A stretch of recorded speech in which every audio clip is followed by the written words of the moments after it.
Good morning, everybody. Can everybody hear me? Yes? All right. So we are going to get started.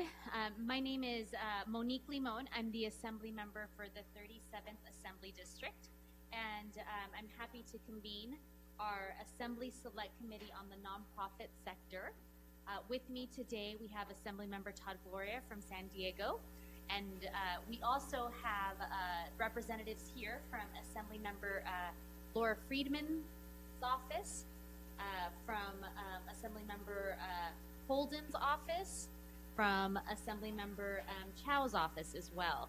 And so before we get started, I will say that as I drove in from Santa Barbara County and through Ventura County, I want to acknowledge that currently in the district, we have a 45,000 acre fire that has broken out with 0% containment. It is something that we know very well here in California, and regrettably the district is not the exception. I want to acknowledge what is happening in the district, the loss of structures, one loss of life at this moment, and take a moment just to know that we're thinking of all of the fires that are happening right now in California, particularly in the district, and also recognize that as the night and morning has gone on, it has been a lot of nonprofits have reached out in terms of emergency services, shelters, schools, and I want to acknowledge that there is that connection here. And thank everyone who has been involved and aware. I came from Ventura County at this moment, and we will be headed back to Ventura County. So we will indeed be thinking of happening and also hoping that we are able to, that our public safety officers and firefighters are able to make progress on that fire as it continues to grow. Thank you for attending this particular hearing. Our topic today is the crisis of student debt in the nonprofit workforce. It's an important conversation to have. We know that we've been having it not just at the state level, but the national level. But today's hearing will really look at the intersection between the nonprofit sector and several employees who also have nonprofit, to have school debt. Not nonprofit debt, school debt. Thank you to the California Endowment for allowing us to use this space here in Los Angeles. We're excited to be here and know that we count on you as a partner. This committee was formed to increase awareness by the legislature about the role that nonprofits, about the role that nonprofits play in California's economy. The goal for this committee is to collaborate on strategies, policies, and programs that focus on the intersection of the economic and social well-being for millions of Californians. As we know, nonprofits have become a cornerstone in advancing California's values and raising quality of life for people all over the state. There are more than 72,000 active nonprofits in California, of which about 25,000 have paid staff. Nonprofits are a large and vital part of California's economy, with the nonprofit economic activity contributing to 15% or 1/6 of California's gross state product.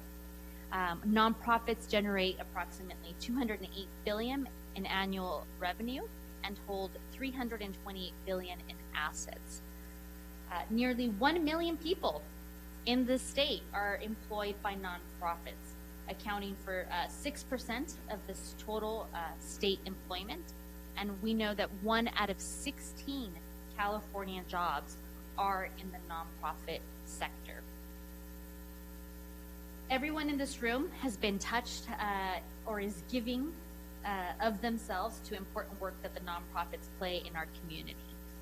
But while there are many accomplishments to celebrate in terms of the sector, the sector also faces unique challenges that threaten the success and viability of the sector. Today, we examine the crisis of student loan debt of the nonprofit workforce. Student debt makes it much harder for nonprofits to recruit or retain qualified and diverse staff. An estimated 200,000 nonprofit employees in California alone carry student debt, and a recent survey by the California Association of Nonprofits showed that 23% of them have debt of $90,000 or greater. I'm especially concerned about the fate of the Public Service Loan Forgiveness Program and the proposed tax bill, which threatens to eliminate the student loan interest deduction. No doubt that these items will have a detrimental impact on students, on Californians, and the nonprofit sector. I appreciate the opportunity to hear from expert panels today. We will have 2 panels. They're experts in subject matter, experts in their areas. And we will start off our first panel. But before we do that and I introduce our first panelist, I actually want to give the opportunity to my colleague, Assemblymember Todd Gloria, to see if he has any remarks he'd like to make. Thank you, Assemblymember Limón, and thank you so much for the opportunity to be here. I look forward to the testimony. I just want to start by offering our condolences and concerns for your constituents in the 37th District. San Diego is not immune to fires. We've had several very large ones in our history, and recognize exactly what you said, that the role of nonprofits will play in the rebuilding of communities after these happen. So I think your presence here today is really important for a part of the overall recovery, and I wish you good luck in the efforts as you respond and rebuild. Just to the participants who are here, I'm anxious to hear more. I was sharing with some of the individuals beforehand, my background is in housing, and I recognize that for a lot of nonprofit folks who enter this field to serve their community, they do it with one mortgage on their back already in the form of a student loan. And then as they try and take a second one, because of California's high housing costs, it becomes impossible. I'm really interested in the intersectionality of that particular issue and understanding how we can untangle it such that more people can follow their passion to serve their community, be able to live a quality of life that's worthy of those who work in the nonprofit sector. So appreciate the opportunity to be here today, Ms. Malone. Thank you so much for the invitation. Look forward to the testimony. Thank you, Assemblymember Gloria. Also, to say a few words, we have Seiram Fu, Director of Public Policy for the Southern California Grant Making.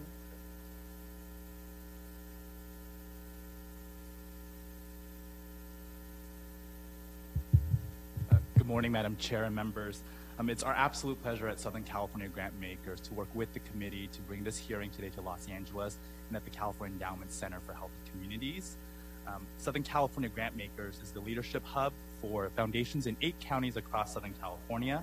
More than 300 foundations come together at SCG to learn, connect, and take action to benefit our most vulnerable communities, especially at this particularly difficult time. With our partners in San Francisco and San Diego, we proudly launched our statewide alliance, Philanthropy California, earlier this year, and we bring together more than 600 foundations and philanthropists across the state, united in our mission to do good.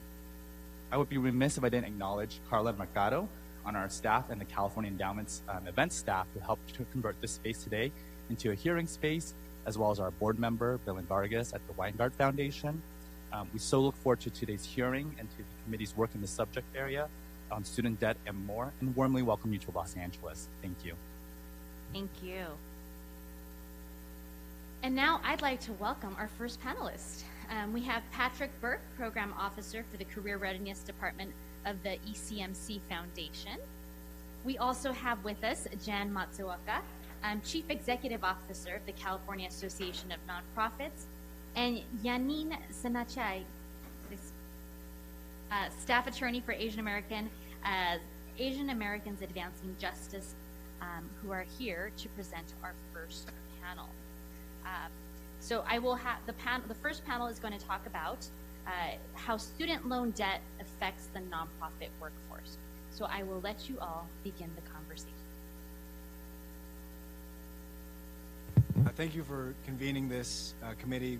This is an amazing opportunity to talk about this issue that is a serious problem for many students. And as an individual who works at a nonprofit and has student loan debt, I feel like I'm very connected to this this mission here today. So, like I said, my name is Patrick Burke. I work at the ECMC Foundation, a proud member of SCG. At ECMC Foundation, we've been in existence in its current form since 2015. So we're a relatively new funder. We are a national funder, though. So I'm going to talk a little bit more about the larger nationwide scale of how student loans have impacted various populations within the workforce. At ECMC, we have two portfolios, and we fund within higher education. We have a college success portfolio, which focuses on not only helping students get to college, but making sure they graduate and complete their degree within a timely manner. We also have our career readiness portfolio, which focuses on career and technical education for adult students, with special focuses on single mothers, as well as currently and formerly incarcerated individuals. Our parent company, ECMC, is also a student loan provider. So they have a special interest in making sure that student debt is reduced and more reasonable for many students. So today we're here to talk about how debt has impacted the nonprofit workforce. But before we get to some of those components, I'd like to talk a little bit about how we got here and what are some of the larger nationwide issues that currently exist with that. And it's a large issue to start with. Approximately, we have $1.4 trillion in student loan debt, with 44 million borrowers and a default rate of about 11.2%, according to the New York Federal Reserve. So that's a lot of people impacted. The important thing to note, though, is that not all debt is distributed evenly. Black and low-income individuals are disproportionately affected by student loan debt. Even at public institutions, black students borrow more and more often than white students. 4 in 5 black graduates who graduate borrow, while less than 2/3 of white students borrow. Debt is also growing for individuals seeking 2-year college degrees, what was thought to be a more affordable opportunity for many students. Now, nearly half of all students take out student loans to attend college. Once again, black students take out significantly more loans than white students at a higher percentage and at a higher amount. Additionally, students who are from lower income families, those Pell students, 84% of Pell graduates graduate with debt. That is compared to students who are non-Pell students who graduate with less than half. Less than half of non-Pell graduates graduate with no debt. The LA Times recently wrote about how debt is also rising for student veterans. That means that individuals who were once covered by the post 9/11 GI Bill are no longer able to cover their expenses just with that bill. So they're having to take out loans, and that's partially due to predatory practices, as well as the cost in rising student tuition. Students attending for-profit colleges are also highly affected by the rising student debt. These are institutions that oftentimes raise 90% of their funding from financial aid. So they're oftentimes targeting students who are more likely to receive financial aid. Those populations include single mothers, low-income individuals, people of color, and veterans among those. The vast majority of these students take out student loans, and over half of them default on those loans that they take out from for-profit institutions. So a massive problem for those students who are attending for-profit colleges. So why did this happen? How have we gotten to this place? A large portion of it is the lack of state involvement. According to research conducted by the Center on Budget and Policy Priorities, 46 states, including California, are spending less per student in the 2015-2016 school year than before the recession. Average state spending is about $1,600, or 18% less per student than they did before the recession. This has also forced many institutions to raise the cost of tuition. Tuition is significantly higher than it was 2 decades ago, with published tuition and fee prices at 4-year public colleges over 3 times what it was in 1988, well outpacing inflation, well outpacing financial aid as well. In 1972, a Pell Grant covered an in-state students' entire tuition and fees. Today, a Pell Grant covers less than 30% total cost at the top public colleges and universities.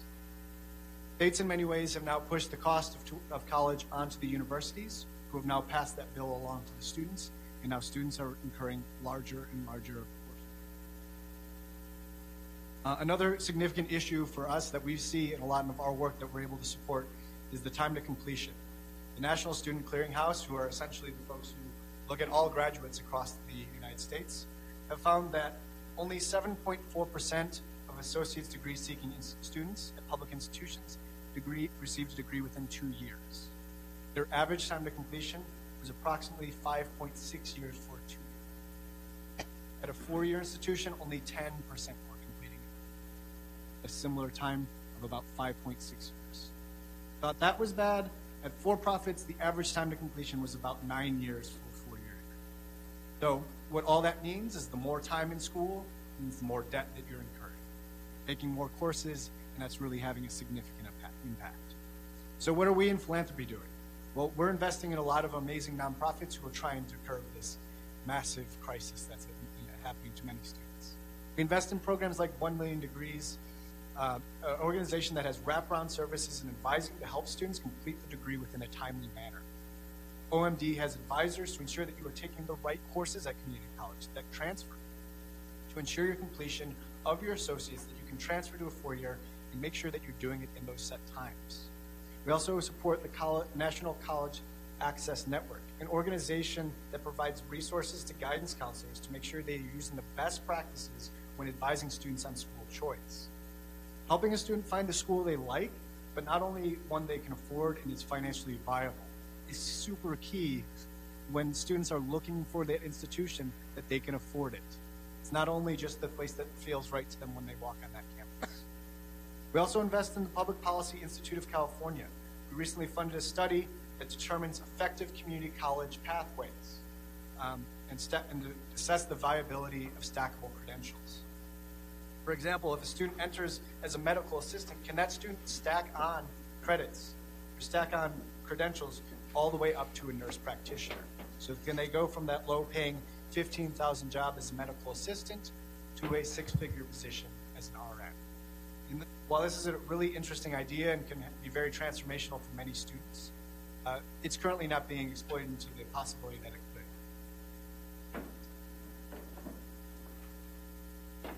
We also have invested in programs like the Council of Adult and Experiential Learning that advocates prior-based learning. And for if you don't know, prior-based learning is if you come in as a welder, you have experience as a welder, you're going off to school, and you want to get a credential.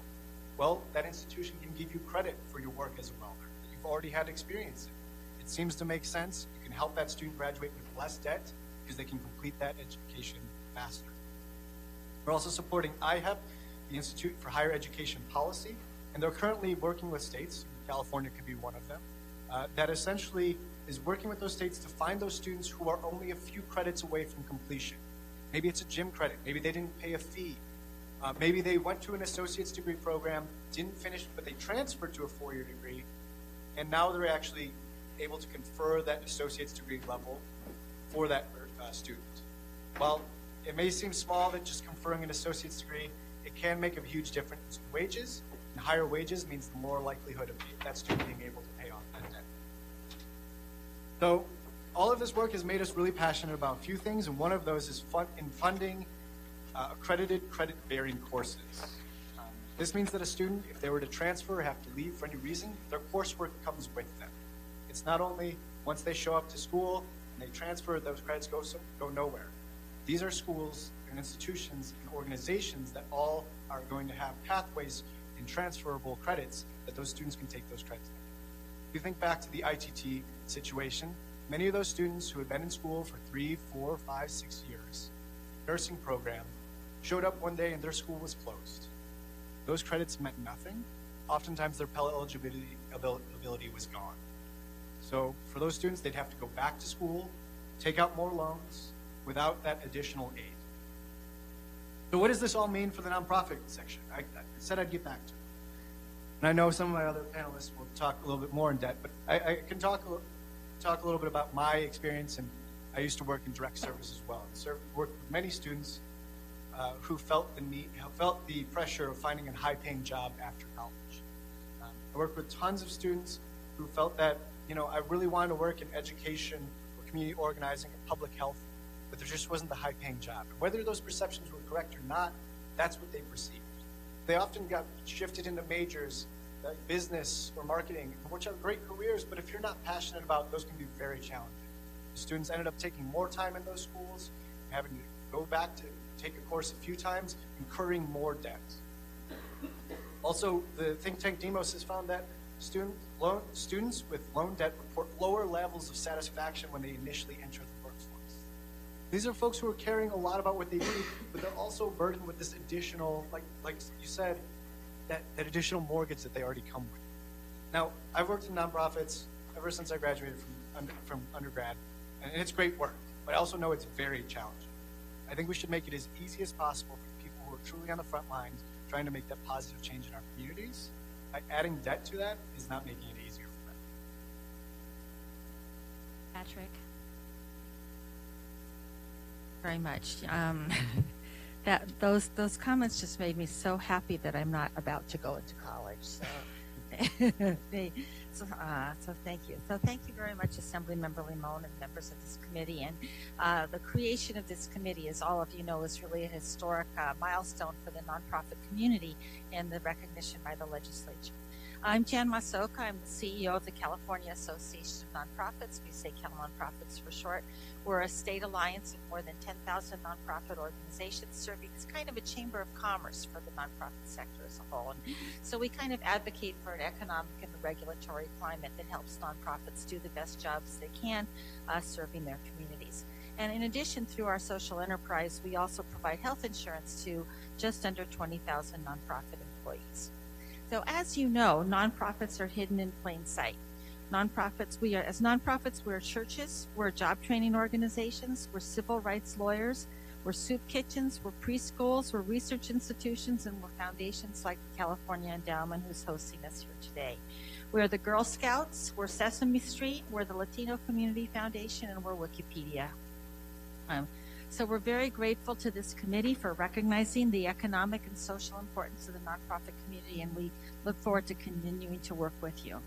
So student debt is interesting because it has many dimensions. One of those dimensions is, of course, it's a personal issue for nonprofit, for individuals of all kinds.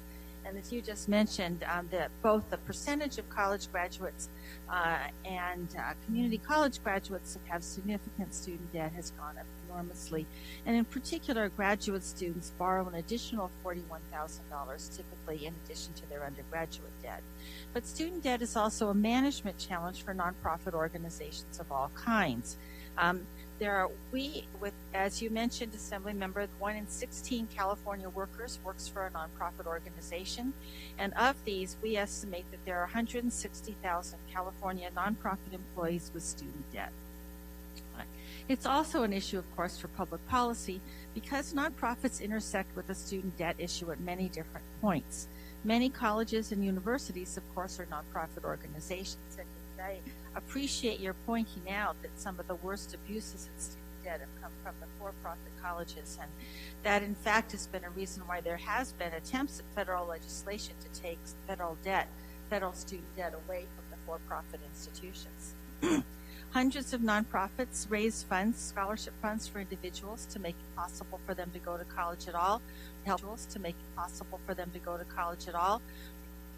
And nonprofits, including us at Cal Nonprofits, for us, we see this issue as an important way to support the nonprofit workforce and therefore the work that everybody does serving their own communities. We recently did a study, and I have some copies of the research paper here for members of the Assembly as well as from the public. We had 953 respondents. And I just want to read you a couple of quotes from the more than 700 written comments that people made in addition that kind of illustrate the issue. One person said, "My student loan debt influenced what jobs I could plan not to have children, not to own a home, and to save very little for retirement. That's a bummer." It's kind of an understatement. And I'm not sure it's a plan I'll be able to stick with. And then another person said, "I work for the nonprofit that helped me change my life while I was incarcerated. I love this work, but with a large student debt, I'm wondering how I'll ever be able to be present in the freedom I worked so hard for." Another kind of insight into student debt is that 9% of nonprofit employees with student debt are 60 years old or over. We tend to think of it as being for younger people, but so many people have gone back to graduate school in their 40s, for example, and in addition, they have so much student debt that they're still paying it off well into the years that you would think that they would be able to be saving for retirement. Just a couple of other key findings from that study, which you mentioned. Student debt makes it harder for people to stay in the workforce, especially for first-generation graduates, for people of color, from people from low-wealth families. Amazingly few are aware of the Public Service Loan Forgiveness Program, which Natalia Abrams is going to be talking about later. But this program gives very important loan forgiveness opportunities for people who work in nonprofit organizations. What we found is that not only are nonprofit employees unaware of it, but their HR directors and their executive directors are also not aware of it, so they're not able to make educational and other kinds of benefits available. One reason they don't know about it is because they themselves may have aged out of student debt, but another reason is because there's tremendous stigma about talking about student debt, and people don't want to talk about it in their workplaces, and as a result, very few nonprofit employers are aware either how much it's affecting their employees or the kinds of free and low-cost ways that they can help them. So there were several bills in the legislature this year, in the California legislature this year, related to student debt. One of them passed, which we were very happy to support, from Assemblymember Moritsuchi, which would keep, which will, now that it's been signed, will keep students, people with debt from having to pay state taxes on loan forgiveness. So when a loan forgiveness happens, they don't actually have to treat that as taxable income to them. And there will continue to be laws in both the federal Congress as well as in the California legislature that we're following very closely, hoping to work with the Assembly Select Committee very closely on that. So I brought not only copies of our student debt study, but also a toolkit for nonprofits that goes over how nonprofits can apply for the student loan forgiveness program, as well as some ways that they can help their employees enroll in easier ways. Thank you. And I did want to point out to the committee that we do have that information in our folders available. Before we move on to to Assemblymember Mike Gibson, who has joined us to say a few words, if you'd like to say a few words. Sure. Thank you very much. First of all, I want to start off by thanking our chairwoman for convening such an important. Is this thing on? Can you hear me out there? Okay. For convening such a very, very important meeting. You know, LA traffic is horrible, and so I try to get here on time. But certainly want to pause for a moment and ask everyone to please pray for what's going on with the homes and the fires in Silmar and Ventura. People, my staff had to evacuate their homes to this morning, and so this is very important when it comes down to student debt. This legislature has passed, a number of bills trying to address some of the issue around student debt. Also, one of our colleagues, Miguel Santiago, authored Assembly Bill 19, which I was a co-author of, that made community colleges free, removing what we can, some of the barriers still around student debt, and trying to making sure that don't have to, once they complete college, be burdened down with the student debt that they have so they can live a prosperous life. So I think this is a very timely meeting. And I'm looking forward to the very robust discussion. So thank you very much. Assemblymember Gibson. Now I'd like to welcome Assemblymember Friedman here, and I know also. Thanks. It's a pleasure to be here. And the nonprofit sector is very important, of course, to my constituents and people across California, and it touches everybody. And I'm really glad to be here to help support that. I am going to apologize in advance for being a little distracted. The fire is at the border of my district, and so I'm doing there's a lot of communications coming into me as it's moving quickly. And in fact, my horse was evacuated this morning, so I'm just trying to keep track of where everybody is and make sure everyone's safe and send people to the resources they need. So I apologize in advance if you see me looking down at my phone a little bit more. If it wasn't for that, I wouldn't be doing it. So, but thanks. We're grateful that everyone is here today, and I think that how much us as Assembly members, how much is on our mind. We're here, but there's lots happening at this moment. And now we will proceed to Yanin, who will be our third panelist on this topic. Thank you, Assemblymember Limón. My name is Yanin Senachai. I am here to provide a personal perspective of how student debt affects the nonprofit workforce. I am a workers' rights attorney at a nonprofit called Asian Americans Advancing Justice, Los Angeles. We are the nation's oldest and largest civil rights organization serving Asian Americans, Native Hawaiians, and Pacific Islanders. I immigrated to the U.S. with my family when I was 3 years old from Thailand. I graduated from Stanford University in 1999. I graduated from UC Berkeley School of Law in 2012. Since 2002, all of my employers, save for my time in law school, have been nonprofits. At Asian Americans Advancing Justice LA, I serve victims of human trafficking and other forms of labor exploitation. I help them recover their unpaid wages, and I sue their traffickers for damages for the pain inflicted on them. It's an honor to do what I do, and I'm very proud to work at a nonprofit that serves people with very little privilege.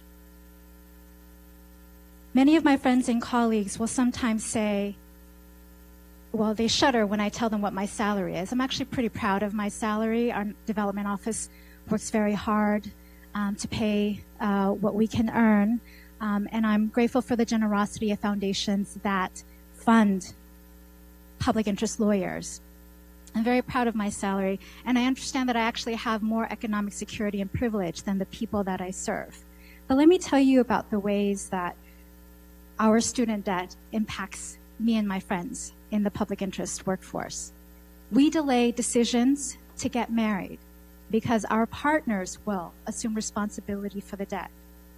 We also forgo the opportunity to have children. Some of us do.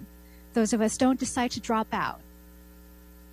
And though I respect people who decide to leave their careers, that is not the choice I'll be making. I work too hard to get where I am in order to serve people who struggle to meet their basic needs. At Berkeley Law, I had the benefit of receiving a Berkeley Law Foundation Phoenix Fellowship. It's given to first-year students who are committed to social justice. The foundation knew that I was committed to social justice because I entered law school at the age of 34. After years of serving victims of domestic violence in resource centers and shelters in the SF Bay Area. So I've known this whole time that I'd be in the nonprofit workforce for all my life. A benefit of the Phoenix Fellowship was receiving $9,000 in a grant. Why $9,000? Because in 1996, an entire law school tuition was $8,800. By the time I graduated from this public university law school, tuition was about $48,000. I thank you so much for attention to this issue. Janine, for sharing that with us. You speak the story of so many Californians, and so it's important. Members, I want to open it up for any questions to our panelists. Thoughts, remarks?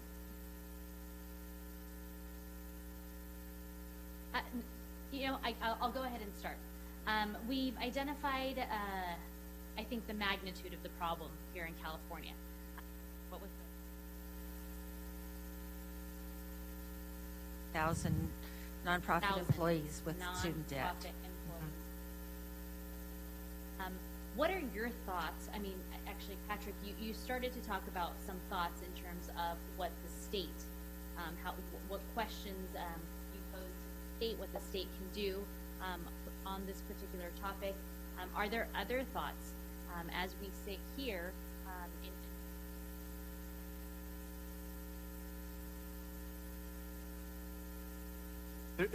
There's so many different things, but it's hard to figure out where to pinpoint where to start. I think the real big thing to hone in on is time to completion. If you can accelerate completion rates, you can change so many things. And I think the reauthorization of year-round Pell is huge. They have to wait until the next semester, can take summer courses and have their Pell count towards that. I think that's really the big thing, because if you have students who are in school for 5.5 years for an associate's degree, and I think that's a big thing. I think also making emergency funding available. For many students, $300 makes the difference. And it might just be that one-time emergency loan, and a lot of students need that.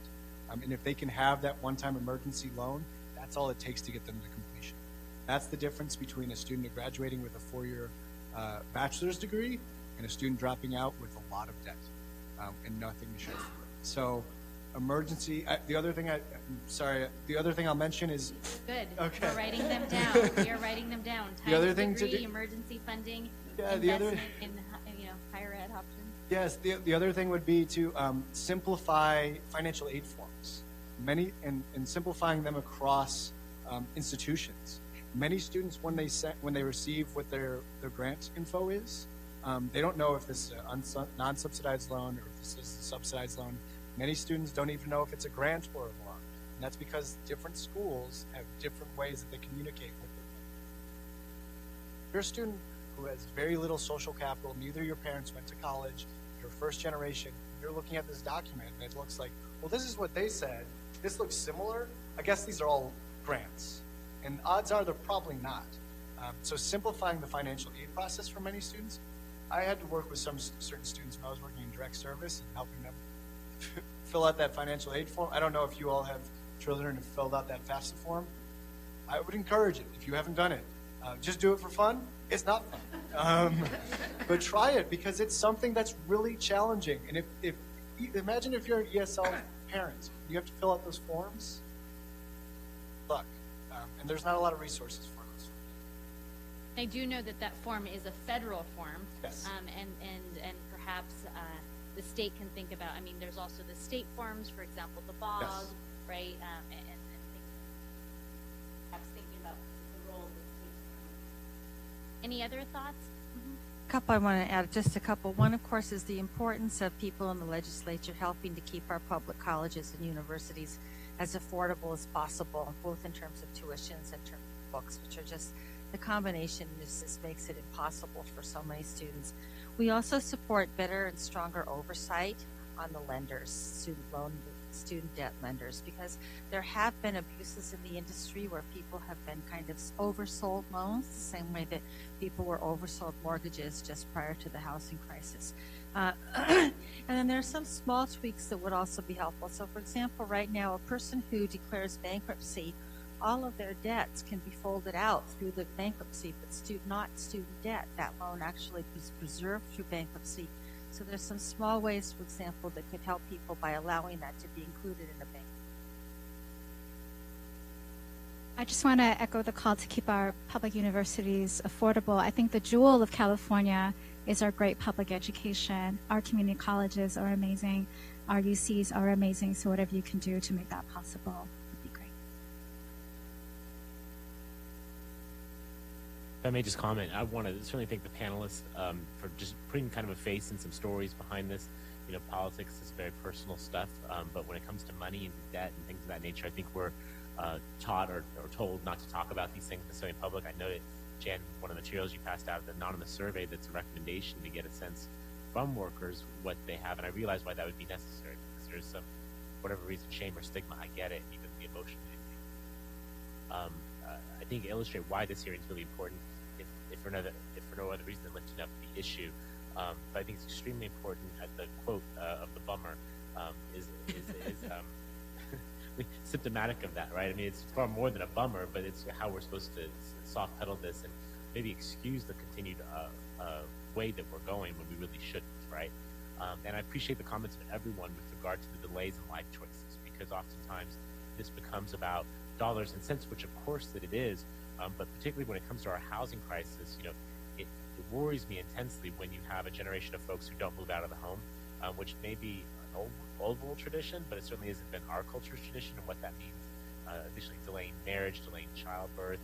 These have massive implications for tax revenues and just society in general, and I don't believe that we're thinking these things through so significantly, and the fact that you all put this on the table for folks like us to hear and to consider, I think is really, and I just appreciate, again, the personal nature of this. Politics is personal.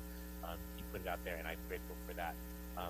The only other thing I've observed, and I'm sorry I don't have questions necessarily because we're sort of reacting to the stories that were shared, but I appreciate the comment about the role that we can play in helping to be pace setters in the marketplace.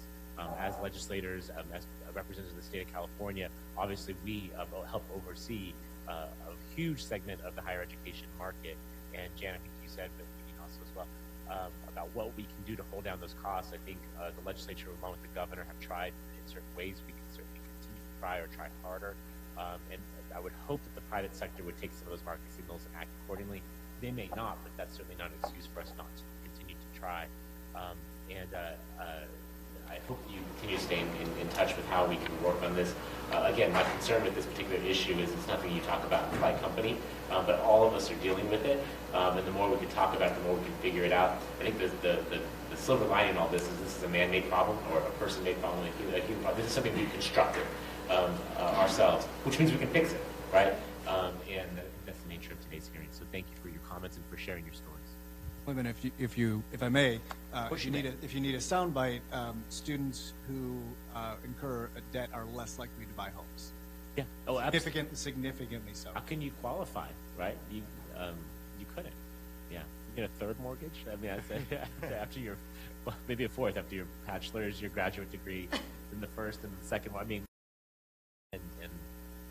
I just have the opinion we can't have a great state if we don't have a middle class, and this is what we're talking about, right? Nonprofit workers should be segments of our middle class, and home ownership is a ticket to the middle class, right? Thanks for that. First of all, I've thoroughly enjoyed the robust conversation, and I want to thank the panel for one being here today and enlightening all of us. Their story was very heart-wrenching because I just reflected back on, again, life decisions that we have to make sometimes, putting things on pause. But you went a little bit deeper and made that stories, so I can really appreciate that.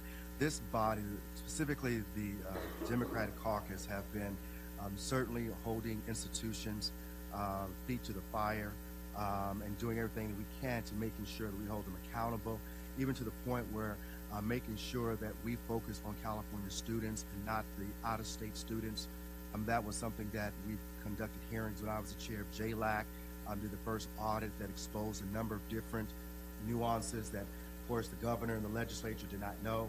I think that the conversation that I would take back is, one, providing more oversight around the lending practices, because I think that's a really key focus that I'm going to hone in on. Because we want to make sure that these practices are fair and equitable across the board, and also making sure that we do our part trying to relieve some of the debt off of those students, and also reducing the time that you're in school. Right? I mean that's huge. Community college 5 years. Okay, I mean that's a long time to be going to community college. But also when you look at our universities, sometimes it takes 6 years longer to complete, a graduate degree, a master's degree. And certainly we need to look at how do we do that without tampering with the integrity of getting and obtaining a degree. We don't want to lessen the standards. We want to make sure that we do everything we can to meet those graduation requirements, but also allowing those students to graduate in a short period of time so they can enter into the workforce, and hope they don't have to make those pause kinds of decisions. So that's why I think this particular hearing is important, it's timely, because many of you know that we go back to the legislature January 3rd, hit the ground running, and we're going to do just that. And so it's very timely. So I want to thank Madam Chairwoman Limón for bringing us all together once again. So thank you. Yeah, I was just trying to remember back. I did a higher ed town hall a few months back, and I remember when the discussion came up about the difficulty of filling out the forms and of understanding the loans and also of accessing the resources to even know what's out there, because there's also a lot of sort of small grants and loans that if you know enough you can apply for a lot of those. And I was trying to remember whether they were suggesting this or whether it actually exists, which is the idea of, in certain schools, I guess in sort of lower income schools, of having a guidance counselor who's specifically trained in helping students connect to all those resources. Does that exist, or am I just hoping it exists? It depends. There are some institutions or some schools that do have folks who are primarily focused on that. A lot of that work is being serviced by nonprofits. in a third-party capacity, where they're either some institutions, for example, one of the organizations we fund, literally have people go to the community college and help folks find loans for when they're applying to a four-year institution. There's not a lot of that. I think that advising makes such a huge difference, so that they can find that right school that's affordable. That's really big, but no, there's not wide-scale advisors. In fact, California has the worst student to counselor ratio in the country. So there are so many more students than counselors, and yet they're asked to serve that harsh number. I think it might be 1 to like 800. Right. So another idea for something for us to take a look at, because there's a real multiplier there. If you can connect students with resources, then you reduce the need for helping people get out of debt later on, if you could avoid them getting into debt in the first place. And at our town hall, I was surprised at how much of the discussion from the panel was about accessing aid and loans and being able to afford college, and also strategies that transferring from community colleges to higher ed, or even saying, really doesn't matter if you're getting your degree or your education. One thing that I will mention, I don't know if it was brought up, but the bill that was successfully passed to the legislature to now provide a year of community college free for every California student, which hopefully will be a huge help for people. And it's just the statistics show that if you finish that first year of college, you're much more likely to continue through, and that's where people, if they're going to struggle, tend to struggle in that first year. So giving them that boost should be something that will help a lot of these students. But I think something for us all to think about as we move forward this year is helping to find a way to bring those counselors into those colleges where it's most needed. Thank you. And yes, I think we heard some ideas, including the control for tuition, higher education, how important time to degree is for this, the availability of emergency funding for students, so that $1 need doesn't turn to a $3,000 loan. The importance of simplifying financial aid forms and the process for students. The real importance also of better and stronger oversight for lenders, as well as making sure that we're connecting students to financial aid counselors who do more of the counseling as opposed to the processing. So I think that those.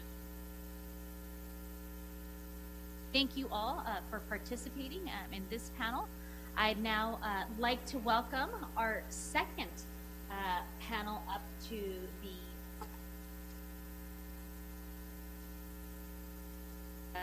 here. We have our second panel is going to talk about the role of nonprofits in tackling student debt. We have here to do an overview of the California College Promise, Lisette Navarrete, who's the Vice President for Strategy and Policy Development for the Community College League of California. We have here from Community Philanthropic Partnerships to look at that angle. We have Jeff Green from the wonderful 37th Assembly District, who's the CEO of the Santa Barbara City College Foundation and also serves as chair of California Association of Nonprofits Board. And we also have Natalia Abrams, who is going to be looking at the Public Service Loan Forgiveness Program, and she is the Executive Director for Student Debt Crisis. So thank you to the three of you for being. Welcome any of you to start. If I may, I will begin.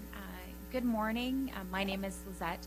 I'm with the Community College League of California, and I'm very honored, and we are delighted that you've included community colleges in this important conversation, and that you are bringing attention to this important matter. I want to talk a little bit about the need before I talk about the background of Assembly Bill 19 by Assemblymember Miguel Santiago. But I want to show kind of a projection into the future, and by 2030, the state of California will primarily be serving 0 to 17 and 65 plus year old individuals. The population for those two demographics will be over 60% of Californians.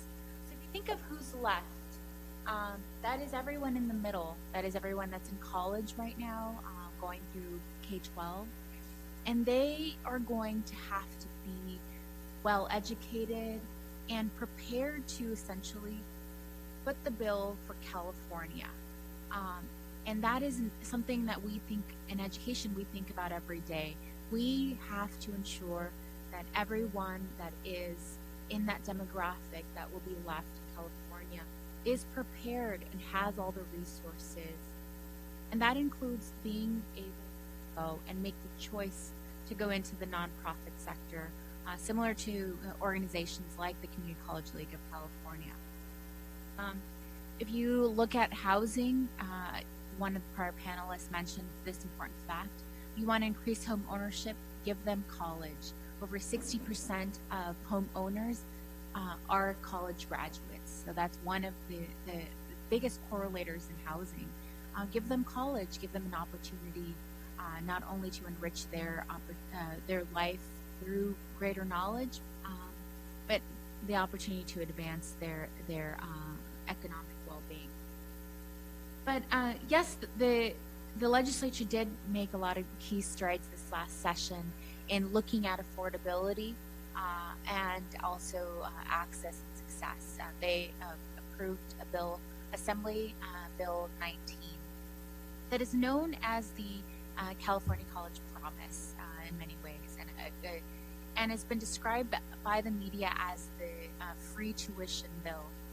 But the bill is actually much broader than that, and has much more meaningful flexibility to colleges so that they may decrease access and success for inequities for low and middle income. The bill is currently not funded, so your colleges actually can't begin to offer free tuition for first-time and full-time students. But there are high hopes that in the January budget, the governor may include resources. But I actually want to talk about some of the other more meaningful promises that the bill did do, and why this is such a valuable resource. It essentially creates a new categorical that requires college that if colleges want to participate, they have to implement student-focused reforms. And when I say student-focused reforms, this is a list of 6 things. They're pretty simple, but they will go a long way in ensuring students can have access to college, be prepared to attend and be successful, and then can eventually graduate with a degree, credential, or transfer to a 4-year university. They ask that colleges do outreach efforts, such as the early commitment to college. They ask that colleges partner with their K-12 communities through dual enrollment or other efforts that ensure that they arrive and are prepared for college-level coursework. And they also ask that colleges implement guided pathways so that they don't they'll get lost in the maze of college. We were the first to recognize that we still have a lot of work to do in terms of simplifying the path through college. And this is one key step. And another key thing that was also recognized by our prior panel is that they ask that colleges ensure that all students complete a FAFSA or have information about the college resources that are available to them, either through financial aid, grants, and loans.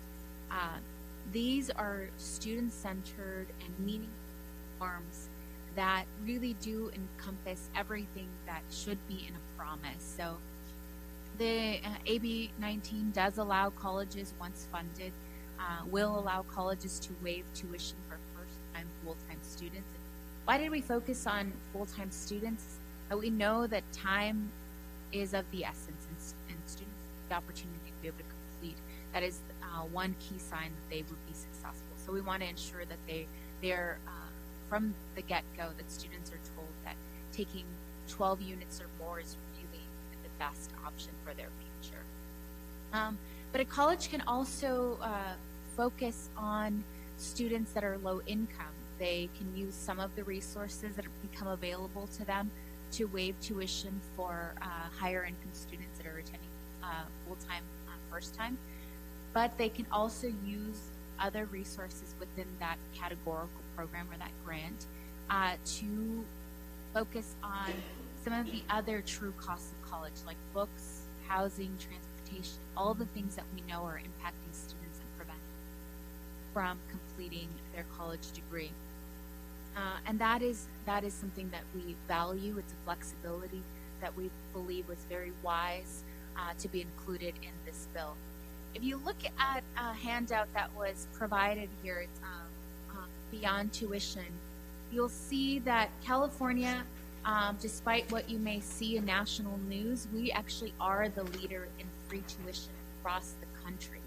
For 32 years now, the Board of Governors fee waiver, now known as the California College Promise Grant, has been providing free tuition to any student that demonstrates need.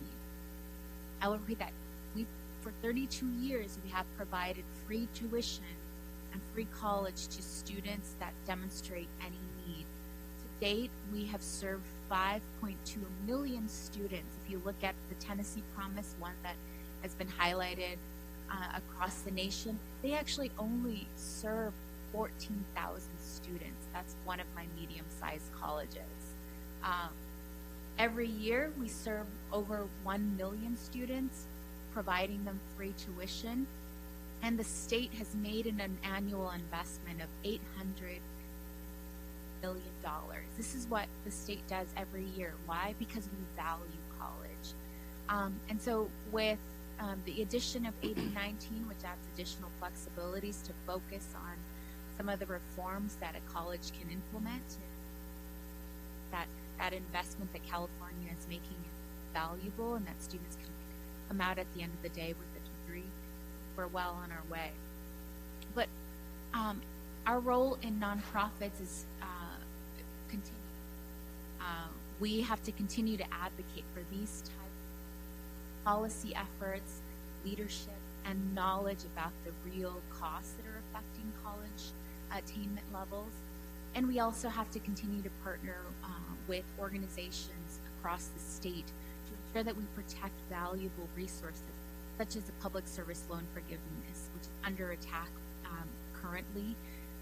And this is a big task, and we'll need to do this in partnership. One nonprofit alone can't do it. But another thing that nonprofits can do in supporting their students that graduate is to ensure that they are given the opportunity to test out a nonprofit and find out the value and really the passion that can arise from serving in these types of organizations. They can provide internships. We encourage internships that are paid, again, going back to the affordability crisis. At the end of the day, a student wants money so that they can pay for books, transportation, and housing. We, the League, are very proud to offer a paid internship program. We also offer internships that are for credit.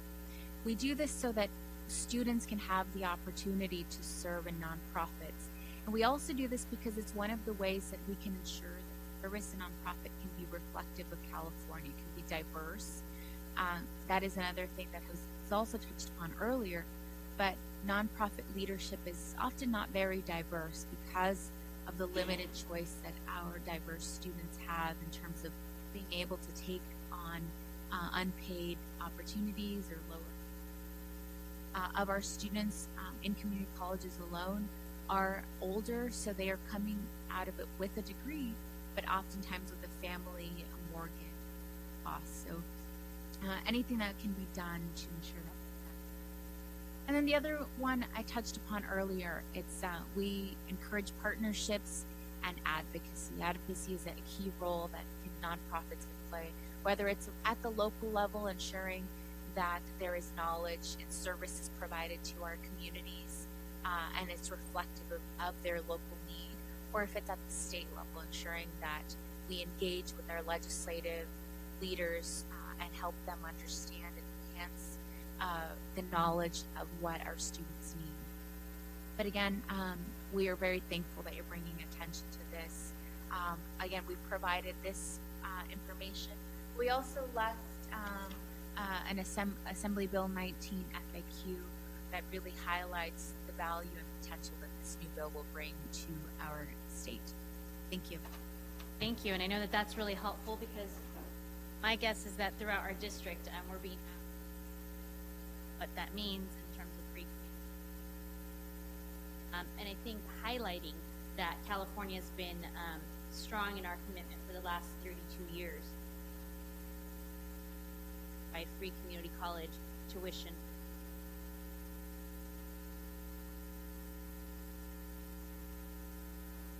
Well, thank you, Chairwoman Limón and members of the committee. My name is Jeff Green. I serve as the CEO of the Santa Barbara City College Foundation, but also as the chair of the board of the California Association of Nonprofits. And I thought today I've been asked to say a few things about the nonprofit and philanthropic sector and maybe the role that we play best in this situation that we find ourselves in. So I want to do a few things. Context setting, I think, is important. But first, let me say that the nonprofit sector as a whole, and why I've dedicated the 20 years of my adult working life to it that I have, is that I believe it is some of the most entrepreneurial space we have. So we talk a lot about entrepreneurship, and we're talking about the for-profit sector. I would argue that actually some of the creative entrepreneurs I know are in the not-for-profit sector. They're doing public service work. And I think that's important because that's one of the things that nonprofits can do best. We have the ability to be nimble, to be responsive, to be locally relevant, and to do things that sometimes larger entities can't do or can't do as quickly. So there is a role critically to be played for nonprofits and the philanthropic sector throughout. I think that one of the overarching context sort of setting pieces of this, though, is that we all know that wage suppression and undervaluing of public service work is a huge problem. That's, of course, in the non-for-profit sector, but it's also in other sectors of public service work. And we're going to hear a bit about why things like the loan forgiveness program for public service workers is so critical. I think there's some other things, though, that I would say, and I know that TICAS, the Institute for College Access and Success, which had been one of the invitees for today's panel, I hope in the future you do have an opportunity to hear directly from them. They've done some really important work in really myth-busting, as I see it, working in the college space at this point. We think about, and often the reputation is that community colleges are essentially already free or close to it. And in fact, and I'll give you a snapshot version of what I think is probably the most interesting study they recently did, which is they took the 9 full-service UC campuses, paired them with the geographically closest CSU and community college partners, then calculated full cost of attendance, so real cost including rent, food, and everything else. At that point, what you got was what you'd expect, which is that the UCs were the most expensive, followed by the CSUs and the community colleges. What they then did, though, is take a pro rata share of all of the available grant aid, so non-debt, non-loan student aid, and back it out based on the size of the student body. And it actually inverted that pyramid. So in all 9 of those locations, the community colleges were either the least or second least affordable. And that's because our higher ed financial aid system focuses so heavily, and there's reasons for this historically, on 4-year institutions. But what that results in is a lot of people overlooking and not seeing what, in fact, the real problems are at our community colleges. And our community colleges educate the vast majority of our college students. So you've heard some of the numbers. We're talking about nearly 2.2 million California colleges. So as a result, I think the Cal Grant data, which is also provided by Lizette and the League, some of these other bits of data points of where the nonprofit dollars actually flow, makes the point of how critical it is for our nonprofit sector to step in and do what it can in certain places. I think that the things that we do best, and maybe what I'll talk a little bit about how we do it, is in that local responsiveness. So we can build partnerships very quickly on a local level. That being said, there's a lot of old school models that currently the nonprofit philanthropic sector put a lot of time and energy in. And those models were, for a very good reason, at a right place and time, very effective. But we've changed, and the whole landscape has changed. I remember very vividly, I'm a UCSB graduate, and my colleagues there at UCSB told me, I remember the week they said, that University of California, Santa Barbara became a majority privately funded institution. And that blew me away. I couldn't believe that that was the case. But in fact, and this is now nearly 20 years ago, that flipped because they invested a great deal in the private fundraising that they needed to do. Public investment was rolling back as a percentage of what it had been previously. And so this reliance on the private investment in our colleges is critical, but we also need to recognize it can never replace the public investment. So what we can do is leverage at the margins and do really creative things and maybe show the way. But in the long run, it's absolutely critical that the public investment carry the day. And some of the numbers, and you'll hear a lot of these, and you've heard a lot of these, so I won't dwell too much on the data. But I would say that the scholarship models that came out of a century ago, if you look at the time and energy invested in actually moving small bits of money to individual students, though for that individual student it can be transformative and life-changing, if you really want to solve the problem, we need to be thinking at a much more structural level. That's why I'm excited about the promise and the way that the promise idea has taken off in the last 2 years in particular. But of course, that's an idea that goes back to Kalamazoo, Michigan in 2005. Although you could argue it goes back to the higher ed plan of California in 1960 or even before that. But the modern version goes back to 2005. And that was simply the idea that while we advocate for greater public investment and reinvestment in our public higher ed, we can do a lot with private dollars temporarily and on the margins. Today, there's over $20 million privately raised in Kalamazoo, Michigan for that purpose, for the promise. Today in California, we started our effort in Santa Barbara City College districts, half of one county, back in early 2015. At that time, there were 3 promise regions in California. By the time we launched, there were 22.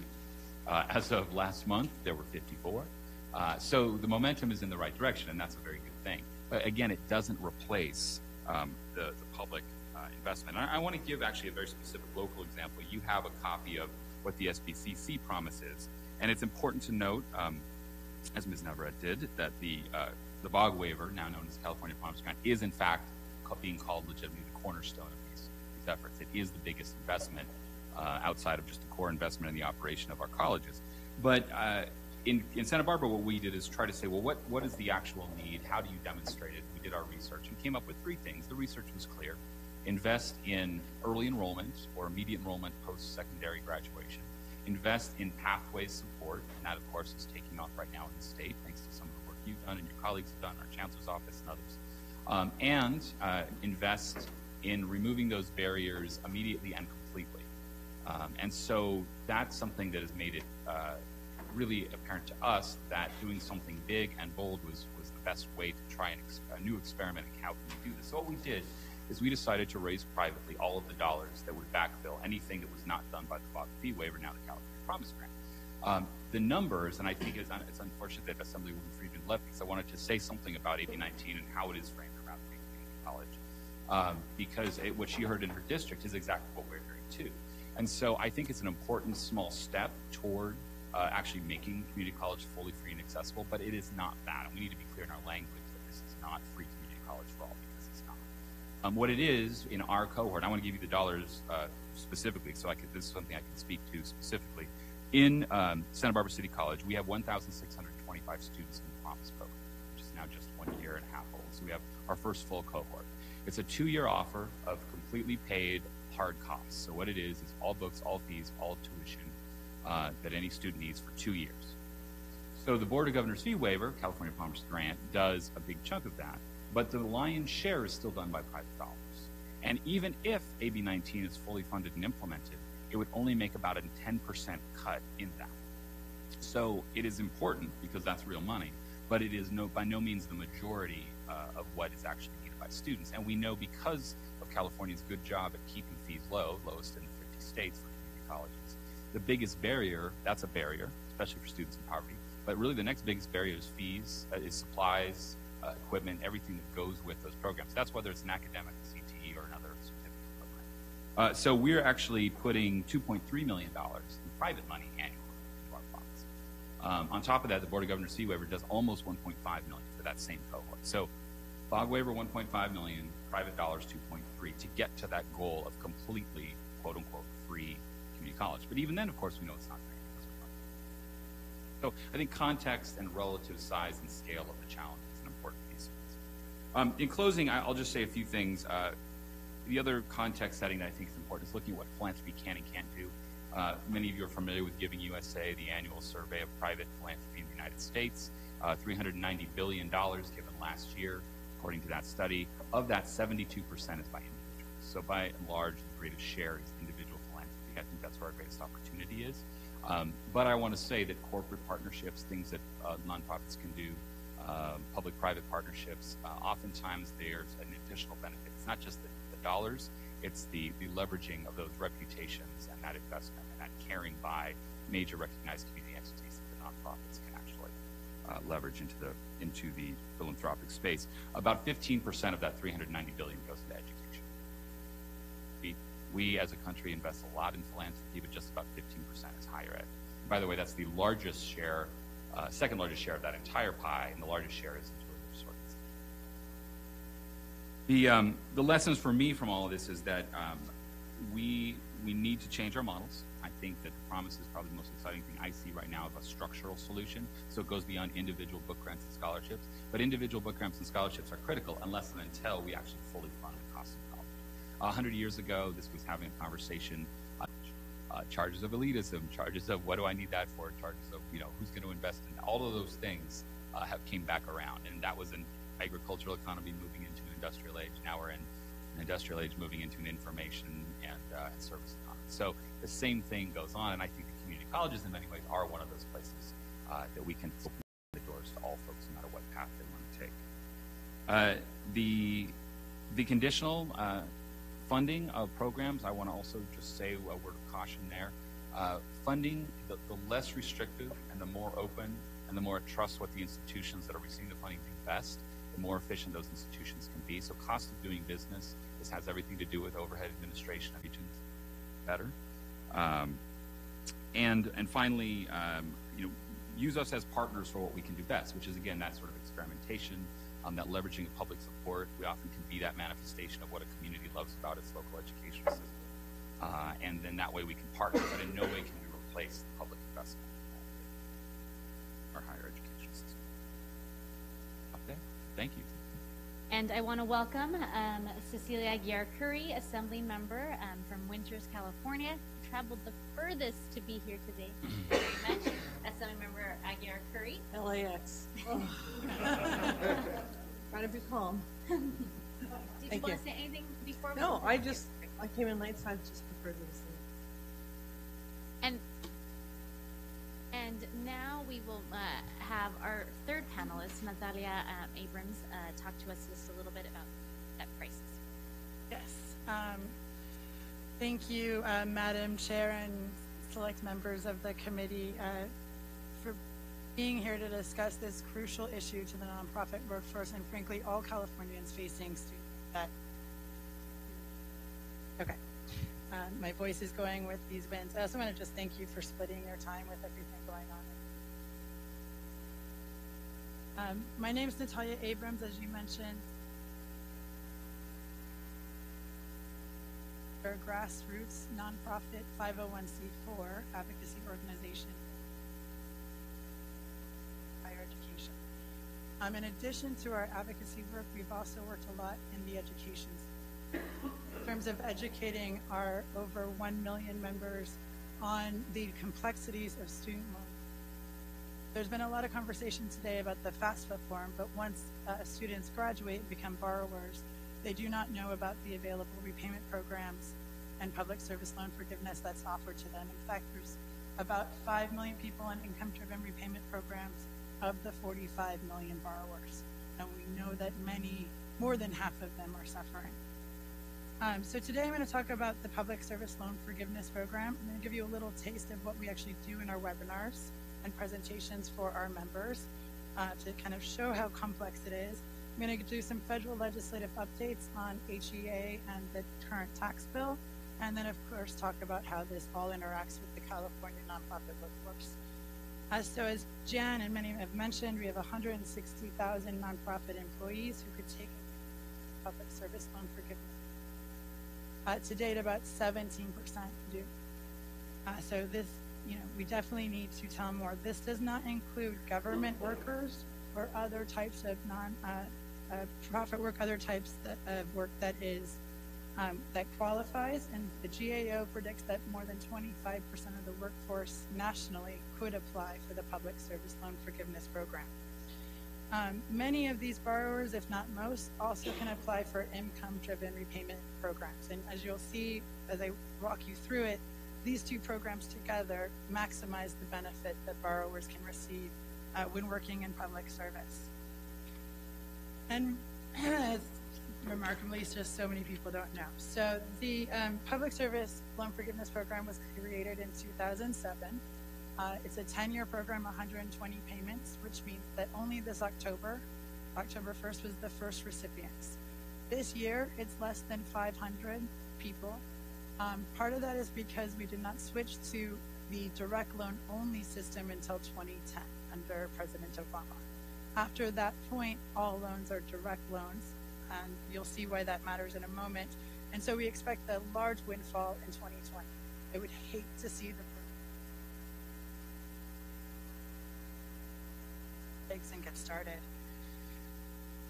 So borrowers must meet several qualifications. So let's, if you want to take a look at the first page of this, this is an altered view of what the Department of Education gives. And so I think it's really important to see what borrowers need to go through and need. So 3 things to remember: correct loan, correct job, and correct repayment plan. The loan is borrowers need to ensure they have a direct federal loan.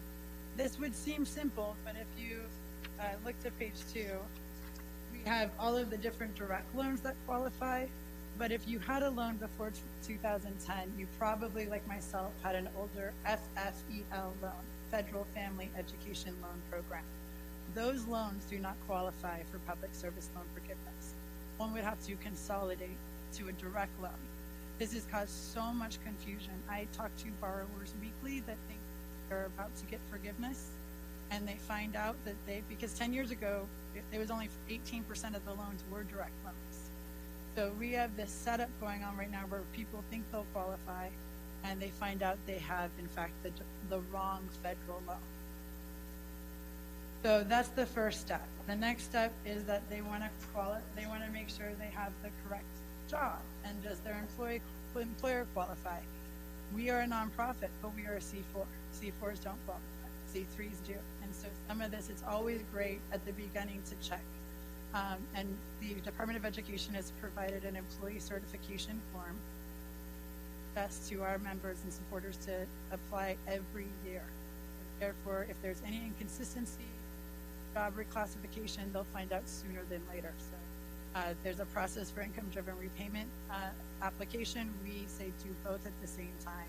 And so you can check to make sure you are, in fact, in correct employment.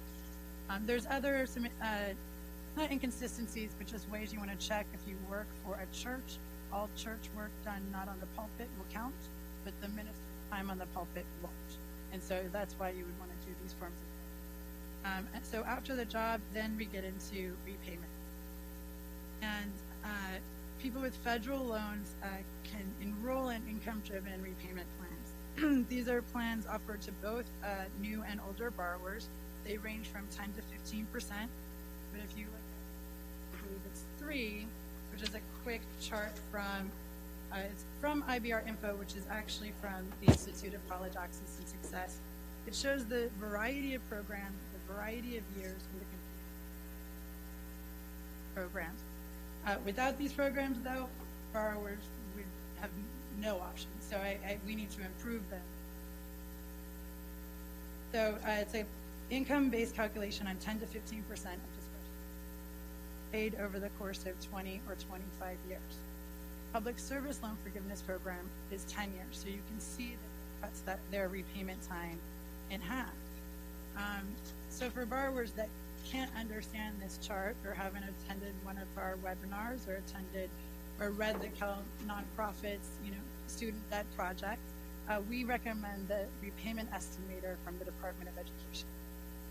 And you can actually log in through your FAFSA, same information of your FAFSA PIN at studentloans.gov, and put in your information about income, family size, and therefore be able to know what program is best for you.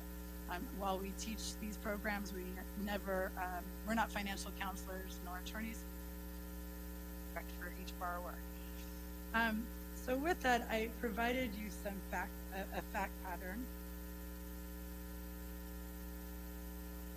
Jill, she is a nonprofit employee, director. She's making the overtime exempt threshold of $43,000. Important to note here with her graduate degree that 42% of nonprofit employees 39% of government employees have graduate degrees, opposed to 12% in the private sector. And as I believe you mentioned, Assemblymember Limón, they often have $90,000 in debt. So this is actually a small debt number that we're providing for a graduate student at 51. But even with Jill, she's a single mother with one dependent. Her payment, if you go to the next page, this is what the Department of Education. There's a lot of problems with this because, first of all, as you'll see, her standard monthly payment would be $569. That second column of last monthly payment, the Department of Education assumes that borrowers or that workers will get 5% wage increases. So as we know, that's not the truth. We tell borrowers to look at that first column. Unless your income changes, that number under the repayment plans will not change. We kept this way so the math would make sense. But if you can look at the highlighted line of pay as you earn, you see that if Jill enrolls into a repayment plan, she saves $500 monthly on her payments. She then also pays 3 times less than she would have paid on the standard repayment, with $54,000, almost her entire loan forgiven, which at this point it's a lot of interest. We know that without public service loan forgiveness, her projected amount of savings would be half of this, and she probably would end up paying more in the program than she would on the standard. Some of the problems with these programs. So you can see how vital public service loan forgiveness, not only in what is forgiven, but shortening the time to 10 years and the amount paid overall loan. So that is the public service loan process. I've included just a short checklist. This is what we hand out to our borrowers and supporters. We just try our hardest to disseminate the information that we feel is not advertised or marketed enough from the Department of Education. So the threats going on or problems with public service loan forgiveness. And just one thing before I get into legislative updates. I don't know if many of you have heard of the American Bar Association lawsuits with public service loan forgiveness. This has been a topic this year. The ABA sued the Department of Education because they were reclassified. For many years, their employees thought that they would qualify for public service loan forgiveness. It was then reclassified. That's actually not the big deal of the story. That hasn't been happening. We're not seeing a bunch of reclassifications. This was a very specific case. But the uncomfortable part was in the summary and the testimony Secretary DeBoss gave, which she said that the employee certification form provide a guarantee to borrowers in the program. What that means is for a 10-year program, there is 0 guarantees for borrowers. You have to hope that it will work out.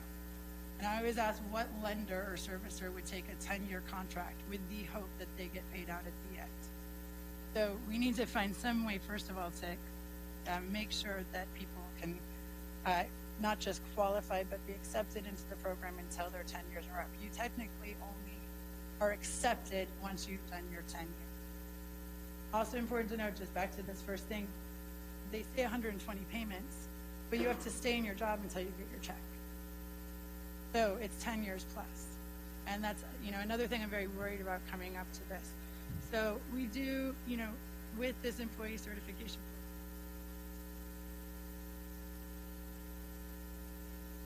happens after the borrower fills out that form as well as their loan servicing.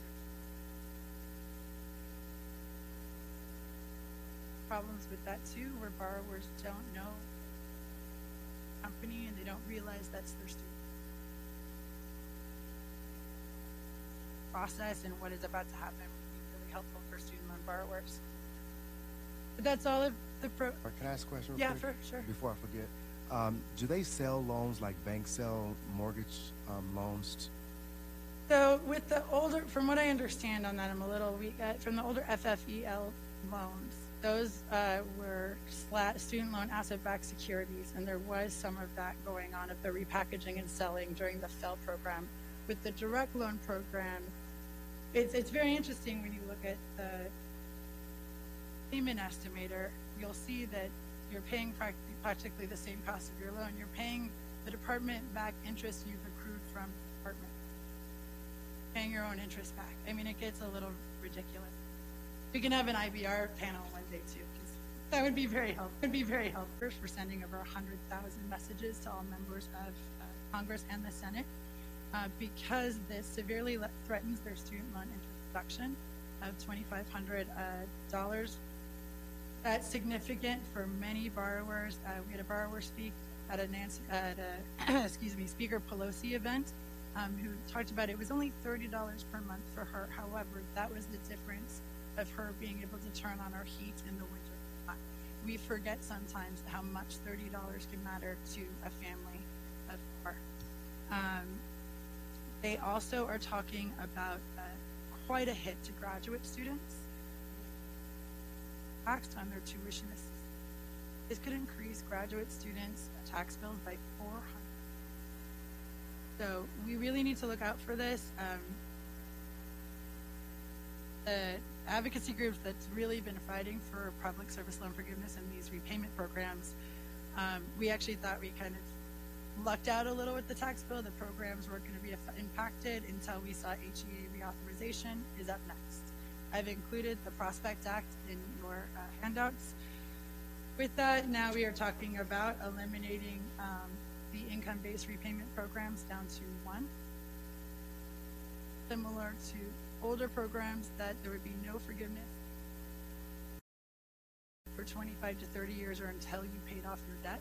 So there would be no talking about a single loan program. So they would phase out direct loan, and in 20. That is where we feel public service loan forgiveness will be eliminated. However, we're still hearing that the bill's going to be clarified more, and public service loan forgiveness may really be on the chopping block immediately. The only saving grace to this is that right now for borrowers is enroll.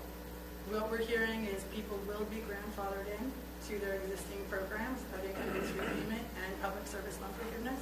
So the very best thing to do is enroll in your income-driven repayment program and do your employee certification form. While that's not a guarantee, it's the only thing a borrower can do right now to get them into Fed loan to possibly grandfather them in.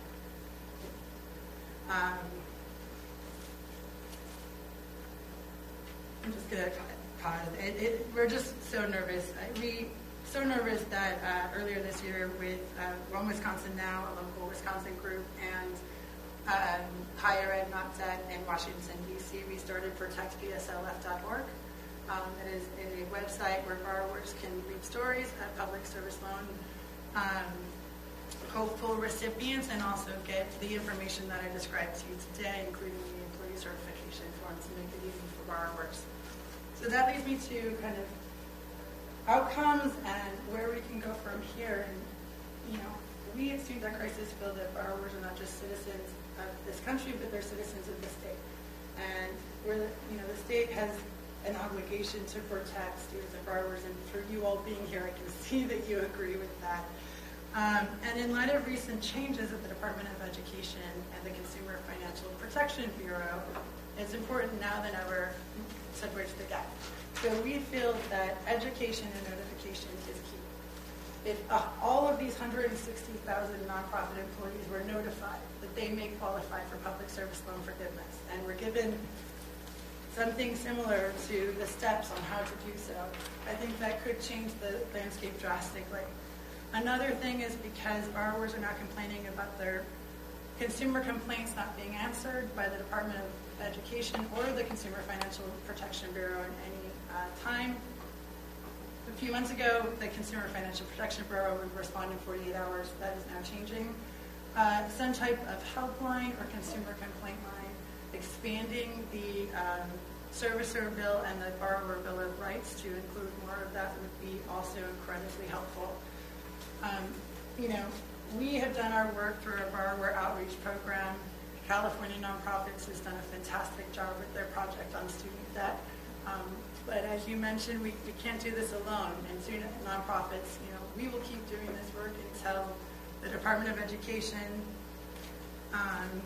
steps in. But, after last year, we're not holding our breath, so we really are focusing on state policy because California has been doing some wonderful things. And I spoke with, in front of Assembly Chair Calderon's office earlier this summer, and the dedication that's coming out of the Assembly is really fantastic. So I thank you for that. Just in conclusion, it's just really important to look at this as an economic justice and human rights issue. And we need to go back to, or not even go back to, we need to expand Dr. Clark Kerr's vision of what free college was in California. And it was one of the best plans. We still, I remember I was the recipient of the Bob Fee waiver. If it wasn't for financial student aid, I would not have been able to go to school. But I also went to school 10 years later, later in life, and the cost of UCLA had doubled from when I was 18 to 28. We can't keep seeing that happen. I get emails every day now from grandmothers and mothers saying, my kids are afraid to go to college. And that's the last thing we want to do being a student debt crisis. We don't want to scare people, but we also don't want to put people with a first mortgage at 22 years old to be here. So thank you, and I welcome your questions. Thank you. I'm happy to start off with, and what other specific things, in addition to expanding the Borrower's Bill of Rights and other consumer-oriented things can we do if the program stays and if the program goes away? It's a great question. I think right now, because any changes would be further out, we need it's an enrollment campaign. I would love to see, like we had for ACA, enrollment month, enrollment week, enrollment day, sponsored by the state, encouraging us nonprofits to have quotas to get as many people enrolled as possible. If the program goes away, forgive me for not being a policy person, I'm not quite sure where the state can step in, except for we are going to have to deal with the $50,000 to $100,000 loss that the constituents are going to have. So we need to figure out how to make that up, and more notification about that. As an advocacy group, we are just encouraging people to fight and to sign up. We feel that the more people enrolled in all of these programs, the more fighters we'll have on the front lines once the time comes. And if you can forgive me, what was your second question? If the program stays and if the program goes away. Yeah. Right. So yeah. Oh, okay. That's it. Members, other thoughts or questions, reactions? I have a quick question, and obviously I've missed some of this, but my concern is always that making sure the public is aware of what you have to offer. I'm sitting here kind of dumbfounded, like going, really? I had no clue. And so I have education on my part to do, but I really think a helpline would be helpful. But I think we could maybe help advocate for at least making sure this information gets out. And whether it's a simple step for us, I'll put it on our Facebook page or whatever, because we do have a great following, but some way that we can get this information out. I am sitting here a little bit amazed. You think you know a lot, but you don't. And that's why we come to these committees, so we can be educated. And so I appreciate your honesty and your fear. Yeah. And I think we need to make sure we all say education is so important. How many times have I heard that in the assembly floor? Right. And then when it comes to a vote, it's like fighting. And we shouldn't be fighting for that. Right. So I appreciate the conversation as well as your gestures. But thank you very much. And I'm there for you. I'll help you out. I was going to say, if I may, and we've done this a bit on the national level, but we do webinars, in-person presentations. There's a lot of other groups that do that. We always encourage legislators and lawmakers to host these for their constituents. We're glad to travel to any district or to online webinars so they don't have to leave their home. But I always feel, just as a lawmaker, if you help save $500 for a borrower, you might have a voter for life. And it's not about that, and I know that's not the purpose, but this is a way that we really can help them. Information is so key. 17% of those 160 know about this. So I come from a rural community. I have 6 counties that I oversee, all in Northern California. There's a lot of distance between each one of them. We don't have internet in many of our areas. And so having this information, I'm going to definitely talk to the school superintendents and the community colleges again to maybe see if they can do some kind of partnership with them. Because those are the kids that can't go to school and they don't have transportation, they have internet, and they're fearful. And they're fearful of having a debt over their head. So I appreciate your conversation with all of you. Thank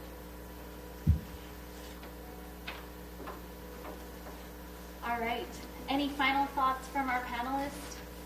If I could make an analogy, so since we're here to discuss the nonprofit sector, and I want to say again how important it is just to have this body in existence. That's a huge victory from our perspective, so thank you all for being part of that.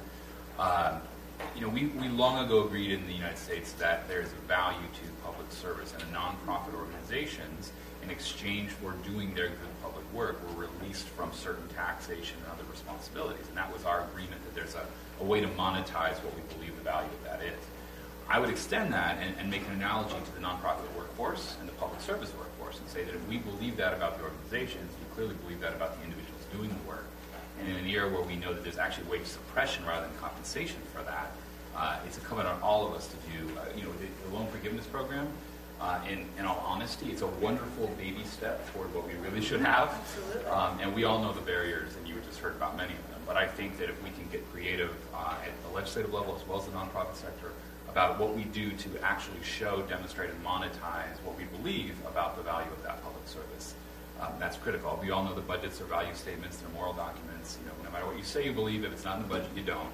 And so how do we make that real for the nonprofit workforce? And that, of course, links to college education. Thank you. Thank you, Jeff, for saying that, and I would absolutely agree. I think today's conversation is a conversation that's been happening at the statewide level, and to really be able to also focus this conversation on what it means for nonprofits, what it means for individuals who work in nonprofits, but also what it means to so many people in our communities that use nonprofits, whether it's through an after-school program, through a health program, you name it. Californians throughout our whole state are touched by nonprofits. So the conversation about student debt and in relation to nonprofit is really about, greater implications for our state. I think it's a big conversation. I don't know that we've completely solved it all here, but I do think we have some takeaways, both from the first panel and this panel, in terms of items that we can really look at. I know for legislators, they're looking at the next 2 months as their bill packages and what they're going to bring forward, what kinds of conversations we will see. One of my reflections as a first-year member is if there's not a bill, there's not a conversation. And I think that that's some of the items that we'll take away. But I want to thank again everyone for participating in this important discussion today. I want to thank the California Endowment, all of our panelists in the first panel and the second panel for taking the time to be here. For my colleagues who have traveled from across California, who are here, and I think their presence here is also very much important because they care. I know there's a couple colleagues who couldn't make it but have team members here who are going to relay that information. So we want to thank them for being here as well. So with that, we will conclude our hearing. And actually, I've been reminded we have public comment. Thank you very much. Yes, we do have public comment. Thank you to the 3 panelists, and we will take public comment. Thank you.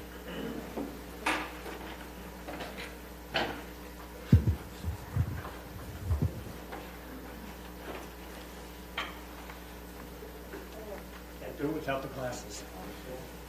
I want to talk about nonprofits and public sector's hidden workforce, a workforce that also deals with student debt. I'm Michael Alexander, and for 12 years I served as the State Assembly's appointee to the California Arts Council, and have just retired after close to 50 years of working in the nonprofits. My last position for 27 years was Executive Director of Grand Performances, which is the region's premier free performing arts presenter. And we proved through our programming that every socioeconomic group wants the arts in their lives. You've got people in your districts who are doing some yeoman's work, bringing artists into communities. You've got students coming from your communities that are going to institutions of higher education to learn how to be productive artists. My wife of 21 years has received, in most years, more 1099s than W-2s because she is part of an itinerant workforce of artists who end up getting hired by nonprofit organizations that often get either government contracts or foundation support sufficient so that they can hire artists on an interim basis to do services that are going into the schools to augment arts education programs, that are servicing those after-school programs that you were talking about, that are today going into the State Department of Corrections prisons. The State Department of Corrections has earmarked $2 million to be coordinated through the California Arts Council because the wardens, the guards are realizing that prisoners going through arts programs, and I got to see it myself at Norco Prison, that the prisoners involved in arts programs are easier to manage while they're in prison and are less likely to come back. And so there are a number of investments being made by the state through the arts, but it's these artists who are living on paycheck to paycheck incomes. And I know that from the very personal experience of just dealing with, thank goodness I love my wife because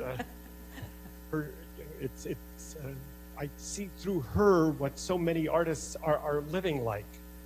And they worked and struggled to meet their day-to-day responsibilities, week-to-week responsibilities. And it's hard to pay back the debt, let alone take Senator Grassley's wise advice that they not spend on wine, women, and song in favor of investing. I say cynically.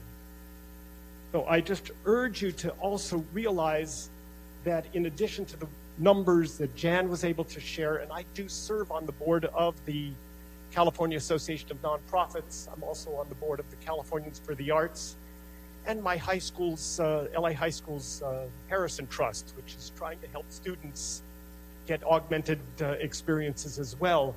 But those numbers that Jan talked about, being part of the workforce of nonprofits, are also augmented by the non-employees, the 1099 employees that are committing themselves, are passionate about serving the arts, are working at lower middle-class salaries or incomes, but it's their passion to work in communities. They're not all working on the stages or being hung in the galleries of the major museums. There's an incredible workforce of mid-size arts organization professionals who are reaching into the communities at the deepest and most troubled levels and are really creating a healthier state for all of us. And I hope that as we look at the issues of student debt, we're keeping in mind that itinerant workforce that are not employees of anybody but themselves. Thank you.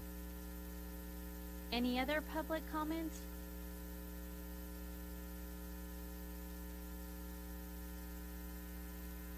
My name is Beth Varner, and I left undergrad at the University of Alaska Anchorage, where I'm from originally, with $40,000 in student debt. And a few years later, I attained a Master's of Education at the University of Washington and added about another $100,000 to that total. And for the next 6 years, I worked as a school psychologist in public school districts back in Alaska, in the Washington area, and then here in California in the Antelope Valley. I moved to California in 2014 for my boyfriend to attend USC, and since then he's attained a Master's in Occupational Therapy and is halfway through his PhD in the same area. I'll let you imagine what his student debt looks like after his 4th year at USC. As a side note, if you ever want to be really popular at a party with other USC graduate students, let it slip that you know a lot about public service loan forgiveness, which I do. Everyone there will want to talk to you and hear more about it. My boyfriend and I have been together for 6 years, and when people hear that we're not married, they assume commitment issues or something along those lines. In reality, we're not married because of student loan debt. I benefit from the federal income-based program that was talked about today that provides reasonable payments for my gigantic debt, but stipulates that if I'm married, I pay a percentage of both of our income, even if we file separately. All that said, student loan debt has had a major factor. It's been a major factor in my life. I've currently accrued 58 of my 120 public service loan forgiveness months, and I echo the urging to do anything you can at state level advocacy to keep that program in place. I'm currently attending Antioch University in Los Angeles and taking on more debt to work towards a master's in nonprofit management. When I complete this program and my boyfriend completes him, we aim to found a 501c3 providing services for adults with autism, which, as you might know, is a devastatingly underserved population. We have a very clear idea of the services that we want to provide and the research that we want to do to provide access to learn more about this population and how other people can provide good services. What we haven't made a final decision on is where we want to live while we do this work. The top two contenders are Los Angeles and Seattle, and we're going to make that decision based on what city and state has the most opportunity to find success with our nonprofit. A big part of that is funding opportunities, state support for the nonprofit sector. Obviously, the existence of this council is a vote in the California column that you guys are dedicated to the sector, and I appreciate you being here. Another persuasive factor would be the support that the state can provide for students like us who have massive debt. Whether it be programs for state tax relief or other economic relief, help with mortgages, whatever it might be for individuals with student debt and nonprofit workers. I know that I'm going to make a difference in the lives of adults with autism and their families, and I'll be doing so at the cost of my own personal milestones and my own personal financial security. And I hope that this committee will advocate for any policies possible to promote social innovation, people coming up with new ideas to serve underserved populations at the state level to make it so that people want to come here and do good work here. To provide the essential services that the whole nonprofit sector provides to the community. Thank you for your time. Thank you. All right. So with that, again, I will thank everyone for participating, and we will conclude our hearing on the crisis of student debt in the nonprofit workforce. Thank you all. Very good.